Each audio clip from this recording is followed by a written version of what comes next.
It's time for Herd Mentality, the weekly episode where you control the discussion today on Locked On Bills. You are Locked On Bills, your daily Buffalo Bills podcast. Part of the Locked On Podcast Network, your team every day.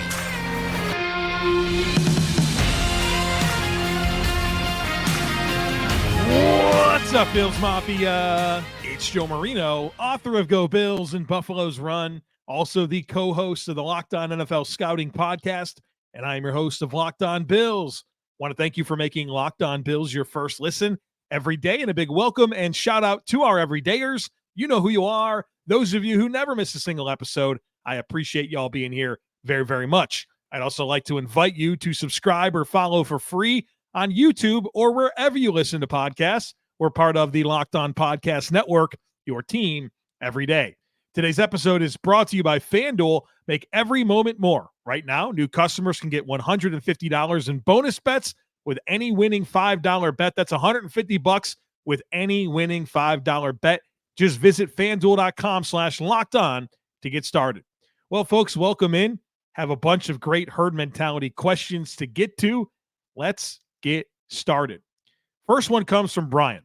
Brian says, it seems as if the defensive staff can always elevate the level of play for specific positions when you least expect it. For example, linebacker with Terrel Bernard. What position are you hoping you can see this kind of productivity out of nowhere? Any practice squad or forgotten draft pick you hope can take that next step? It's a good question, Brian, and I think there's three players that come to mind for me as some guys that I feel are maybe being slept on in terms of their contributions to this football team in 2024. In fact, I just thought of a fourth one, so I'm going to get to four players right now. The first one I want to mention is David Edwards. I think the world of Aaron Kromer as an offensive line coach, and his resume absolutely speaks for itself. You saw what he can do with an offensive line based on the Bills in 2023. And David Edwards at left guard, I think is going to be really, really solid. And David Edwards is a player that I've always thought of as at least a sufficient level starter in the NFL. Now, he's only started 4 games over the last 2 years, but I think he will be a fairly seamless option at left guard, not to mention Sedrick Van Pran, Bills' 5th-round pick that I'm extremely high on. I think one of those two players is going to be an absolute answer for this team. And maybe one of them will be an answer this year. One of them will be an answer next year. But I really like those two guys for not only their makeup, but their opportunity to work with Aaron Kromer. The next guy I'll mention is Deshawn Williams at defensive tackle. I feel like he's been extremely overlooked. I did a podcast on him, and in doing that, I watched his film. I like what I saw. He's a guy that has played mostly a 4-eye or a 5 technique in a 3-4 defense under a Jairo Avero with Denver and Carolina. And I thought he was a good player in that role. Started 44 games over the last 4 years. I think some people are looking at that signing as a nothing signing for this team. Well, don't be surprised when he gets a jersey on game day and plays 30-35% of the snaps. And I think in a penetration style 3-tech role, I think he's going to have some production for this football team. As an amazing story that I think the team will really value, as a guy that kind of got a late start to everything in football, but has really maximized his chances over the last few years, and I think that'll continue in Buffalo. So I think he'll be a really quality piece of this defensive line rotation. I think Taylor Rapp is another name that I'd like to invoke.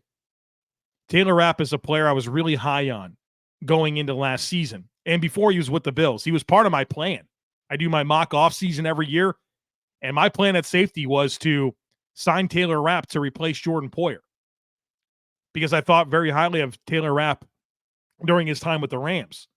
I don't think in his first season in Buffalo, Taylor Rapp played to his fullest potential based on what I saw in LA. And you've heard him comment on some personal dynamics that maybe got in the way of him playing his best football.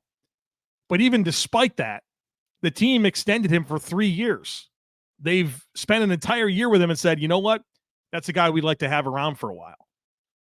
And so I think Taylor Rapp and the skill set that I believe he has, the film he's put out there prior to 2023, and the coaching between Joe Dana, Bobby Babbich, Sean McDermott, a lot of good coaching. I think he's going to be a nice piece of this defense in 2024. And then the guy that I thought of at the last second there is Mack Hollins. I feel like out of nowhere, people are just writing off Mack Hollins. I even saw some people on social media tell me that they didn't think he was going to make the team. I'd be stunned if that were true. I think this is your wide receiver 4. And while I'm not going to sit here and promise a ton of production, like I don't think he's going to get 50, 60, 70, 80 targets, anything like that. But I think he'll get some targets and make some plays. But his contributions as a blocker, his contributions on special teams will be really good for this football team. And don't forget, this team has transitioned away from several meaningful special teams players in recent years, whether that was Tywan Jones, Tyler Medikevich, Saron Neal. These guys aren't around anymore. They're going to be looking to guys like Mack Hollins to become part of this core. And I know it's only a one-year deal, but don't sleep on him being a valuable member of this roster each and every week. So those guys really pop for me as maybe out of nowhere production. David Edwards / Sedrick Van Pran, Deshawn Williams at defensive tackle, Taylor Rapp at safety, and Mack Hollins at wide receiver. The next one here comes from Joe, who says, I have a herd mentality question for you. With offensive coordinator Joe Brady having the full offseason to incorporate any new ideas or tweaks to the Bills' offensive playbook, do you think we may see screenplays featured more prominently than in the past, with the additions of shifty weapons that can drive yards after catch like Keon Coleman and Curtis Samuel, along with Ray Davis with his pass catching abilities out of the backfield, plus our existing weapons in Cook and Kincaid and Shakir? It feels like we could see more screens in the mix next season. Would welcome your thoughts on this one, and go Bills. I think the answer to this is absolutely yes, for a couple of reasons. First of all, the skill sets that you mentioned in your question absolutely suggest that. Yards after catch is clearly a priority of what they've brought in between Curtis Samuel and Keon Coleman and Ray Davis. And of course, James Cook, you mentioned Kincaid. Shakir was awesome after the catch last year. And then moving on from players that weren't very good after the catch, like a Gabe Davis, like a Stephon Diggs. But probably a bigger talking point than that is the actual data from last year that tells you that screenplays are going to be a lot more popular with Joe Brady.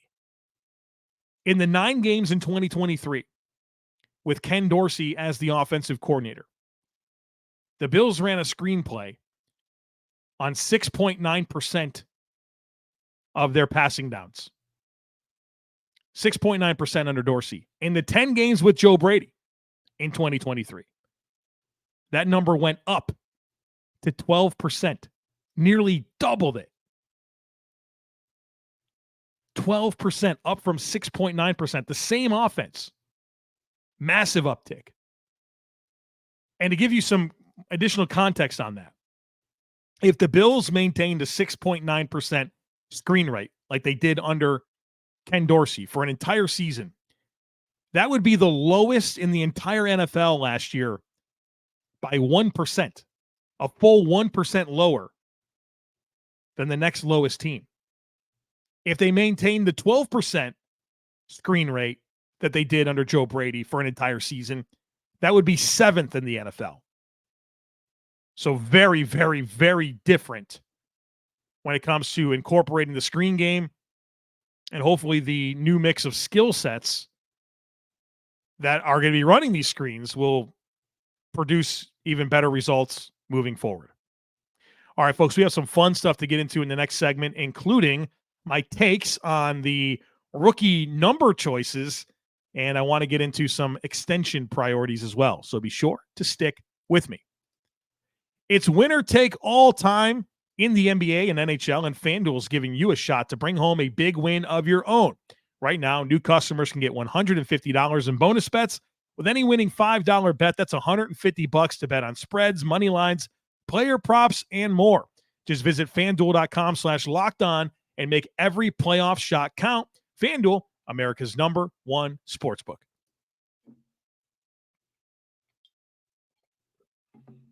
The next one today comes from Chris. Chris says, my question stems from your recent podcast on the Bills' outlook next offseason, which I really enjoyed. You mentioned how the Bills have 4 players who are eligible for rookie contract extensions in Christian Benford, James Cook, Khalil Shakir, and Terrel Bernard. My question to you is, based on what we know right now, how would you prioritize these extensions on these 4 players? If you could, rank them 1 to 4 in terms of importance and give us your reasoning and thought process for your ranking. I already have mine ranked, and I'm curious to hear how you would rank them. Fun question here from Chris. And yes, if you caught our conversation earlier in the week, I did preview the 2025 offseason, and part of that discussion was mentioning that there are some players that are going to be finishing up their 3rd season, and after your 3rd season, you are now extension eligible, and the Bills might want to extend some of these young players. And most notably, the players that Chris mentioned, Christian Benford, James Cook, Khalil Shakir, and Terrel Bernard. That's a heck of a draft class. Can we just pause right there? I know Kyer Elam was the first-round pick that year, and that certainly hasn't gone well. But you come out of a draft class with Christian Benford, James Cook, Khalil Shakir, and Terrel Bernard. That is good work. That is good work from Brandon Beane. And the question for that draft class was, if you remember, well, they're not playing these guys. They're not playing these guys as rookies. Fast forward 1 year, and now you have 4 guys that look like potential franchise cornerstones. Patience, my friends. Patience. How would I prioritize these extensions? Here's what I landed on. Number 1 for me is pretty clearly Terrel Bernard. I think he's going to get a C on his jersey this year. I love the way he talks. I love the way he's wired. He just seems like exactly the type of makeup you would want for your Mike linebacker. Got a chance to wear the green dot last year and be the signal caller for the defense, and boy, he did such a good job. And he did it with a ton of adversity. Not having Matt Milano with him after 4.5 games, gone for the season. Your stable veteran next to you, gone. Didn't have Daquan Jones, your outstanding nose tackle that's literally exists to keep bodies off of you when you're pursuing the football. Von Miller's a shell of himself. Injuries at corner left and right. Injuries at safety. You have to introduce these dime packages. And that dude went out and balled out all season long. That's a quarterback of your defense. That's a leader of your defense. And he just feels like he's got the right makeup to be a long-term answer for this football team. Terrel Bernard, for sure, number 1 for me. Number 2 is Christian Benford. Boy, oh boy, do I love the path that he's on. He's a good player. One of my favorite things about studying the Bills All-22 is just watching Christian Benford and him do his job. And he's a very good tackler, and he's got ball skills. And I think he's the best young corner on the team very clearly. I think he's going to be a really rock-solid starter for this team for a long time. Number 3 for me is Khalil Shakir. Obviously, a mini breakout season last year, leading the team in receptions over the last 12 games. And in that sample size, being targeted 50 less times than Stephon Diggs, but having more receiving yards. I think he's absolutely the answer in the slot. He's got sure hands. He wins after the catch. He's versatile, can return punts. Developing into an extremely valuable piece of this Buffalo Bills offense, and a guy that that Josh Allen has some trust with. I mean, think about those big moments in the playoffs against Kansas City, the 3rd down conversion and the touchdown, just unbelievable moments where Josh Allen was willing to go to Khalil Shakir. That trust matters a lot. Think about that play against the Chargers where I don't know if it was 3rd and long or 4th and long, and Josh Allen gets the ball, immediate pressure, has to kind of sprint off to his right and just chucks it up, finds Khalil Shakir. There's trust there. And I'd want to continue building with Khalil Shakir as part of my featured weapons in the passing game. And then number 4 is James Cook. I think the biggest thing is that he's a running back. I don't really love the idea of ever paying a running back. And I think James Cook was a very productive player last year, but I think there's plenty of holes that you could poke in his skill set. Don't think he's a very good short yardage, between the tackles runner in terms of like grinding out tough yards. I don't think he's a very good pass blocker I think he's supposed to be a really good receiving back, but the drops last year were crippling at times. So I like a lot of James Cook, but if I'm going to pay a running back, I want a more complete skill set. I probably also am not going to pay running backs in terms of my personal preferences. I think that's just bad business. It's a limited resource environment in the NFL. Running back production is too easy to find. You can't be tying up $10, $12 million a season in a running back. Predictively, I think the Bills might do it, though. I think if there's something going for James Cook, it is the youth. He's going to turn 25 in September, so you would extend him going into his age 26 season. So that's something to be mindful of. And he's a guy with low mileage on the tires, right? He wasn't heavily used in college at all. So you feel like there should be some durability here, which gives you some encouragement.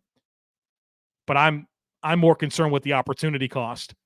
And if I'm paying James Cook $10, $11, $12 million a year, that's $10, $11, $12 million a year that I can't spend on other things that mean more to a roster. So I'm sure that debate will heat up, especially if James Cook has another productive season, which I'm sure he will. He's going to get opportunity. But if there's one thing I beg you to do, and one of my disappointments of this offseason so far has been that the day that I released a full episode on James Cook where I really dug into everything about him, it's the same day that the Bills traded away Stefon Diggs. And so I published that episode that morning, and then by that afternoon, there's another episode in the feed on Stefon Diggs, and I think people lost that James Cook episode. Please go back and listen to it, because I think it offers a lot of context into what I'm talking about at a very high level right now. So the order for me, very clearly, Terrel Bernard 1, Christian Benford 2, Khalil Shakir 3, Chasm, James Cook 4. Next one here comes from Vin, who says, we need to get your thoughts on jersey numbers for the rookies when they're announced. 24 is elite for a safety like Bishop. I'd agree with Joe B that 0 is a power move for Keon Coleman. Appreciate this question from Vin. I always have a lot of takes about player aesthetics. I have a lot of takes about uniforms in the NFL. I have a lot of takes about jersey number choices. So this is what I think about the Bills rookie class and the jersey numbers that they have. So Keon Coleman is wearing number 0, which I 100% agree is a power move. That's a statement. You pick a number like 0 or 1, you are definitely saying something with that. And it doesn't feel like Keon Coleman is lacking an ounce of confidence. So I think it's pretty on brand, and I like that it's bold. I really do. I'm not going to say that it really means anything for his trajectory as a player, but it makes me like him more. Cole Bishop picks 24, which I think is a good number. I feel like there's been too many 24s in the history of the Bills, right? It wasn't like Gilmore was 24, Terrence McGee was 24, Taron Johnson was 24 for a couple of seasons. I'm still getting used to him not being 24. So I feel like that's going to confuse me a little bit. So it's a fine number choice, not overly in love with it. Dwayne Carter picks 90, and that's going to be hard for me to not think of Shaq Lawson as number 90. But I think it's a good number. It's a good defensive line number. Ray Davis is 22. Fred Jackson's 22. Nate Clements was 22. It's a good running back number, though. All things considered, I think that's a good choice. Sedrick Van Pran, number 62. I think as an interior offensive lineman, a number in the 60s makes sense. But if you're a tackle, you got to be in the 70s. You can't be messing around with the 60s. Adefwan Ulafosio picks 48. I'm always going to be a fan of whoever has number 48. My brother wore number 48 in college. So shout out there. Javon Solomon wearing 56 as a designated pass rusher. I dig it. I think it gives you a lot of flexibility. If you're going to be like a pass rush specialist, a number in the 40s or the 50s or even single digits makes a lot of sense to me. I dig it. Tylen Grable, the tackle, wearing 68. I got a lot of concerns here. If you're a tackle, you got to be in the 70s. 60s is not a good tackle number. Can't do it. I hope he changes that. Daquan Hardy wears 25. I got a lot of concerns here. You are a small, explosive slot corner that specializes in punt return. 25 is not a great choice. I know that's what he wore in college, but this was a great opportunity to get out of that number. If you're going to be a small, fast guy, You can't be having two big round numbers. A 2 and a 5, those are two big blocky numbers that are next to each other. You need a single digit. You need like 21. You need just like you need slimmer numbers. So I'm very concerned about Daquan Hardy wearing 25. And then Travis Clayton, the rugby player that's going to play offensive line for the Bills, pick 67. That's fine. I wish him well. So a lot of interesting choices, some things I love, some things I'm concerned about, of course, as well in that mix. Next one here comes from Pete. Pete says, despite the current depth of the Bills wide receiver roster, I'm satisfied with our draft outcomes that didn't include another mid-round wide receiver. Considering Sherfield and Hardy's limited targets last year, it doesn't suggest a major investment in replacing wide receiver 4 or 5. With a late-round pick for development, it says while a late-round pick for development would have been nice, prioritizing Bishop, Carter, Davis, and Solomon for their immediate impact was a wise move. In my opinion, Beane made the right call, at least in terms of the path to the field. I'd love to hear your thoughts on this. So I understand what you're saying here, Pete, and I wouldn't say that I'm disappointed that Brandon Beane didn't pick 2 wide receivers. But I do think that another dart throw at a position of need like that would have made a lot of sense.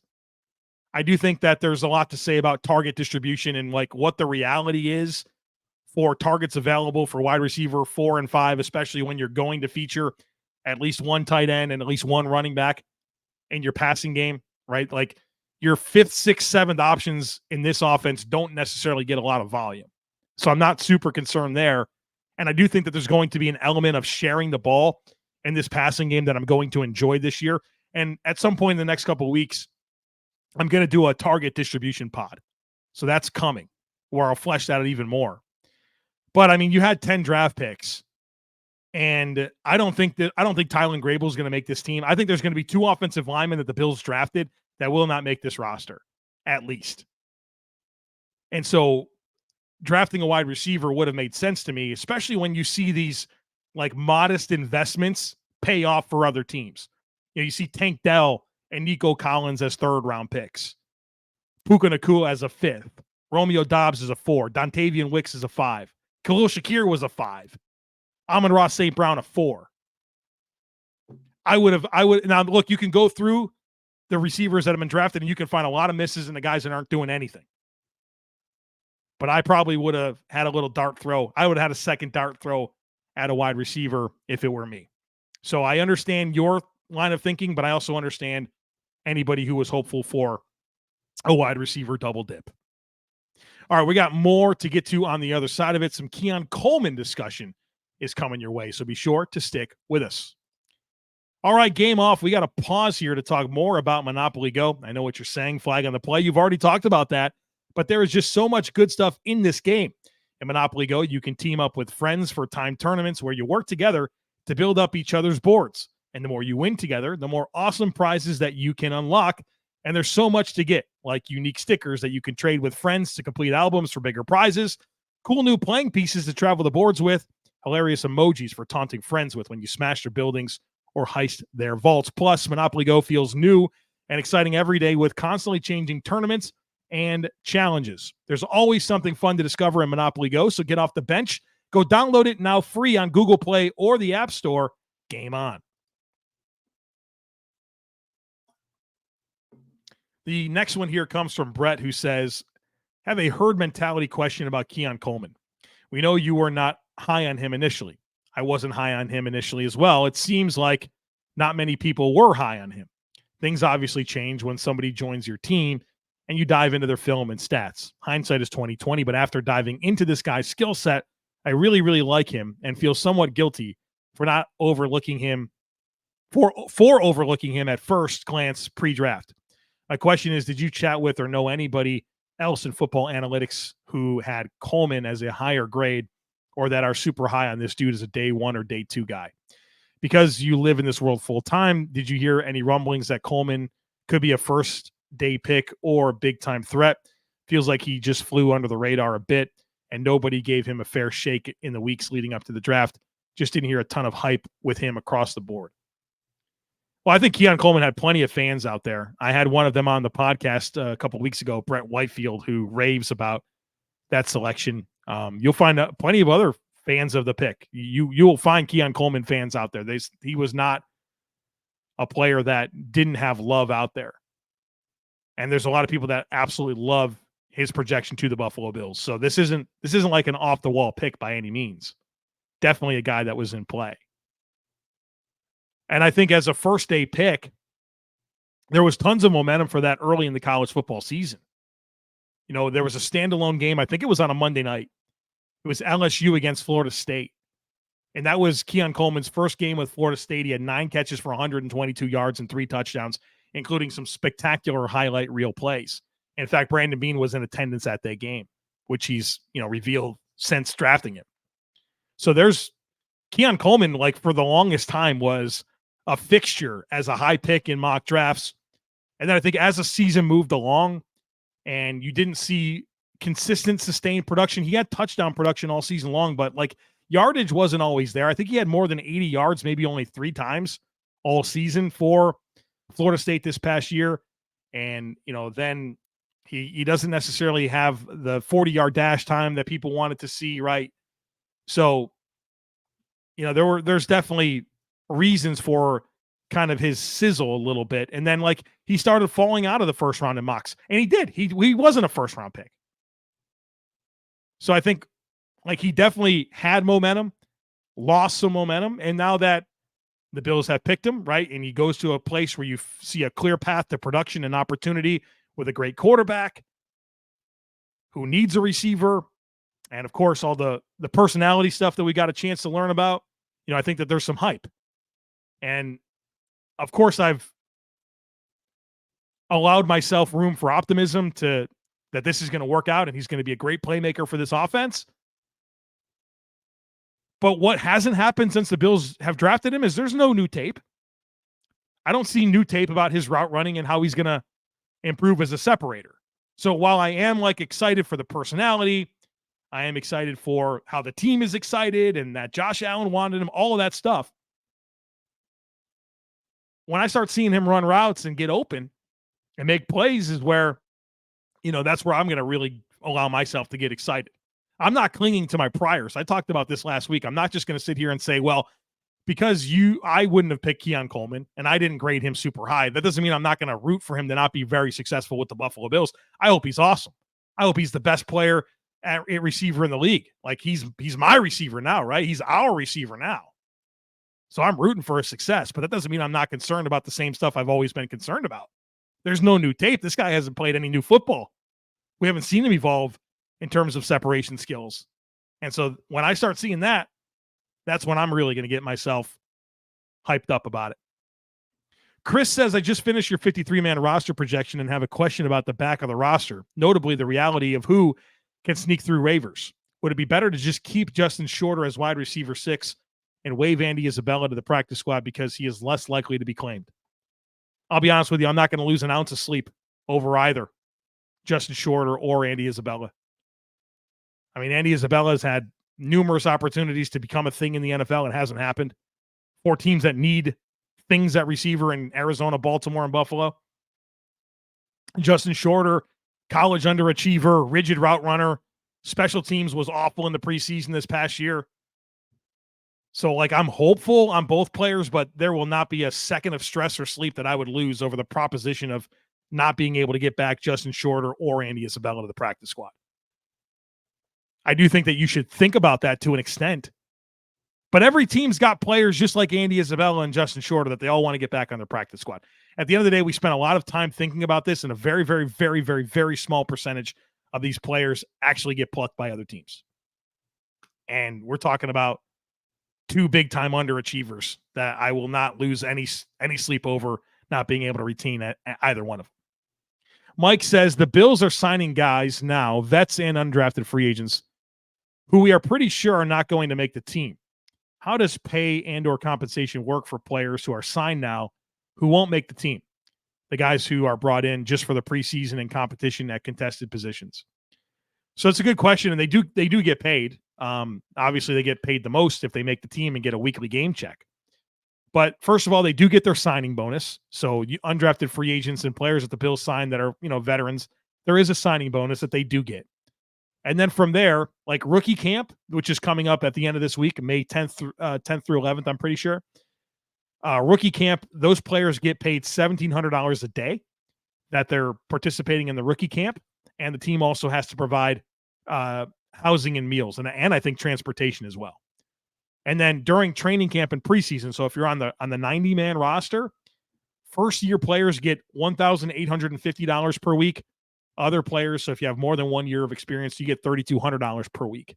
And then when you make the team, you start getting your salary, which is, like a weekly game check. That is your annual salary divided by 17, and then you get an installment of that every single week. And then, of course, there's other bonuses, things like that can be worked in there. But in terms of, all right, whatever Frank Gore Jr. or Deion Jones or whatever players you think that won't make the team, at a minimum, they're going to get $1,850 per week if they're a rookie, $3,200 a week for training camp. And then, of course, they get their signing bonuses as well. So that's what they would get in terms of pay. But that's a good question. All right, folks, that's going to do it for us here today on the podcast. We were hopeful that we were going to get the NFL schedule tomorrow, but we're not. So I have a little something different planned. What I'm going to do is I'm going to give you my schedule wish list, things that I hope to see in the Buffalo Bills 2024 schedule as our topic of conversation tomorrow. So don't miss it. Make sure that you're subscribed. Would love it if you took a second to rate, review, and share the podcast. Have a great rest of your day. Go Bills, and I look forward to catching up with you again real soon.